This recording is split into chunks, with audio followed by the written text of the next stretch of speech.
안녕하세요. 박지영 변호사입니다. 오늘은 핫 이슈 속의 법률 쟁점인데요. 요즘 매우 핫한 이슈입니다. 인플루언서들, 즉 유튜버들의 뒷광고 논란입니다. 뒷광고가 무엇이냐? 광고주로부터 돈을 받고 해당 제품을 받아서 광고를 함에도 불구하고 광고가 아니다라는 식으로 축소, 은폐해서 방송을 하는 것을 말합니다. 일반적으로 사람들이 저 유튜버, 내가 좋아하는 저 스타가 본인이 좋아서 직접 구매했다고 생각하기 때문에 사는 경우가 많습니다. 광고를 했다라고 일단 뜨면 광고니까 저렇게 맛있게 먹겠지, 광고니까 저렇게 좋다고 말하겠지라고 한번 걸러듣는 부분이 있기 때문에 구매율이 다소 떨어지게 되지요. 그렇다 보니 이 광고임을 알리는지 아닌지에 따라서 문제가 될 수 있습니다. 두 가지가 문제가 되는데요. 표시광고법, 두 번째는 사기죄입니다. 표시광고법의 경우에는 현행법으로 이 개인 유튜버들을 잡는 데는 한계가 있습니다. 왜냐하면 공정거래법은 기본적으로 사업주들을 처벌하기 위한 목적으로 만들어진 것이기 때문인데요. 개인 유튜버라 하더라도 샌드땡땡처럼 기업형으로 돼 있어서 관리를 한다면 당연히 처벌 대상이 될 수 있을 것입니다. 이렇게 좀 모호한 기준이 있다 보니 아예 6월에 심사 지침을 개정을 했는데요. 9월부터 시행이 됩니다. 어떤 내용이냐? 영상의 5분 간격으로 유료 광고라는 사실을 알려야 되고요. 중간에 잠깐만 해서 보는 사람들이 스쳐 지나가지 못하도록 제목에 달거나 혹은 첫 화면과 마지막 화면에 달아야 합니다. 다는 것도 배경화면하고 비슷하게 색깔을 해서 눈에 띄지 않게 하면 안 되고요. 그 다음에 애드버타이즈먼트 혹은 파트너십, 콜라보레이션 등 저게 유료 광고라는 뜻이야 아니야 라고 헷갈리게 할 만한 문구를 써서는 안 됩니다. 더보기, 특정 부분을 눌러서 들어가야 보이게 해서도 안 되고요. 약관 마냥 작은 글씨로 해서도 안 됩니다. 이 개정안이 9월 1일부터는 시행이 되기 때문에 추후에는 막연한 기준 때문에 처벌이 불가한 경우는 없을 것 같습니다.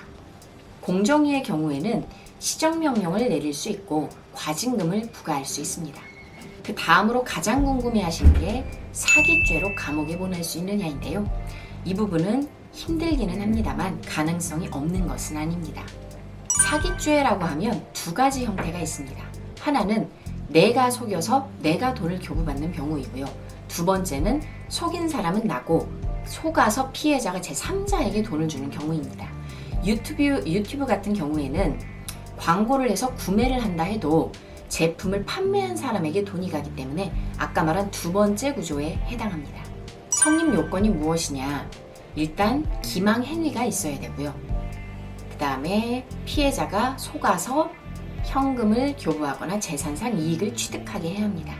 그리고 속이는 사람이 제3자에게 이익이 갈 것이라는 인식이 있어야 됩니다.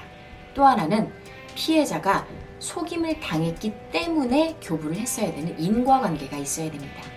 이 사안에서 문제가 되는 것은 크게 두 가지인데요. 기망행위하고 인과관계가 문제가 됩니다. 먼저 인과관계를 보면 사실 제품을 광고하는 것은 유튜브뿐만이 아닙니다.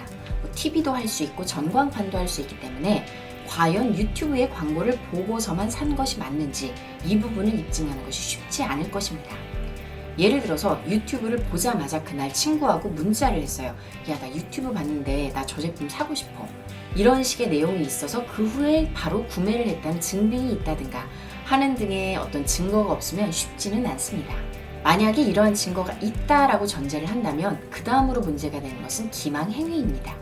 기망행위는 적극적으로 사람을 속이는 것도 되지만 알려야만 하는 것, 즉 고지 의무가 있는 것을 알리지 않은 것도 기망행위가 됩니다. 예를 들어서 내가 부동산을 사려고 하는데 그 옆에 쓰레기 매립장이 들어선다더라. 혹은 내가 부동산을 사려고 하는데 개발 허가가 된다고 해서 샀는데 개발 허가가 안 된다더라. 이런 내용들은 본인이 쉽게 확인할 수 있는 내용도 아니기 때문에 상대의 말을 전적으로 믿을 수밖에 없고요. 이런 부분을 숨긴 채 그 부동산 업자가 얘기를 했다 혹은 매도인이 얘기를 했다 하면 사기로 취소할 수가 있습니다. 따라서 말을 해야 할 의무가 있는지인데요. 이 말을 하지 않았다면 내가 이걸 사지 않았을 것이다 정도로 연관 관계가 있어야 됩니다. 요즘 언론 그 기사 제목을 보면 광고라는 걸 알았더라면 내가 안 샀을 텐데 라고 불만을 표시하는 분들이 많죠. 이 부분도 입증이 어렵기는 하지만 지금 현재 그 인플루언서들의 영향력을 봤을 때, 그리고 광고가 아니었다면 안 샀을 것이다 라고 말하는 소비자들이 많은 걸로 보았을 때 이 고지 의무가 있다라는 부분은 충분히 다퉈볼 만합니다. 누군가는 선례가 없다라고 말을 하는데 그건 죄가 되지 않는다는 뜻이 아니고요. 해당 사건으로 고소가 된 적이 없어서 판단을 받은 적이 없다라고 이해하시는 것이 좋을 것 같습니다.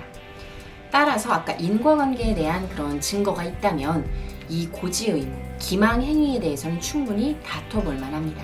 제보를 하실 부분이 있으면 저에게 상담 문의 전화 주시기 바랍니다. 추가로 궁금하신 사항도 연락 주시기 바랍니다. 감사합니다.